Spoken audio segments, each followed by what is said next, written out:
বিএনপির নির্বাচনী প্রচারণার অংশ হিসেবে বগুড়া জেলা ছাত্রদলের পক্ষ থেকে গণসংযোগ করা হয়েছে। আজ সকালে বগুড়া শহরের Thanthania bus terminal, Colonibazar, Charmatha bus terminal সহ বিভিন্ন স্থানে তারেক রহমানের পক্ষ থেকে প্রচারণা চালানো হয়। এ সময় উপস্থিত ছিলেন বগুড়া জেলা ছাত্রদলের সভাপতি হাবিবুর রশিদ সন্ধান সহ বিভিন্ন পর্যায়ে ছাত্রদলের নেতাকর্মীরা। দীর্ঘ 17 বছর এই দেশে খুনি ফ্যাসিস্ট সরকার শেখ হাসিনার সরকার এই দেশে কোনো নির্বাচন হতে দেয়নি।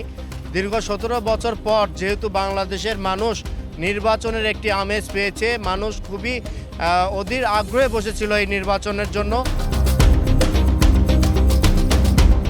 আর আমাদের বগুড়া 6-এর যেহেতু প্রার্থী আমাদের প্রিয় নেতা, আমাদের বিএনপির চেয়ারম্যান জনাব তারেক রহমান, সেহেতু বগুড়ার মানুষজন সব সময় খুবই আগ্রহী এবং যখনই আমরা ভোট চেতে যাচ্ছি মানুষজন নিজেই স্বতঃস্ফূর্তভাবে অংশগ্রহণ করছে এবং আমাদের মিছিলে যোগদান করছে।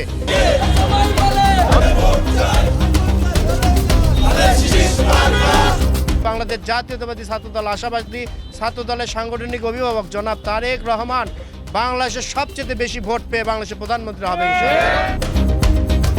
অন্যদিকে নির্বাচনী প্রচারণার অংশ হিসেবে বগুড়া সদর 6 আসনের প্রার্থীর পক্ষে গণসংযোগ ও মিছিল করেছে মহিলা জামাত।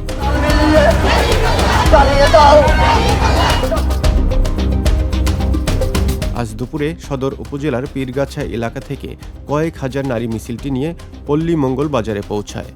এ সময় মিছিলে উপস্থিত ছিলেন জামাত মনোনীত সদর আসনের প্রার্থী ও শহর জামাতের আমির অধ্যক্ষ আবিদুর রহমান সোহেল, প্রচার সম্পাদক মোহাম্মদ ইকবাল হোসেন সহ বিভিন্ন পর্যায়ের নেতৃবৃন্দ।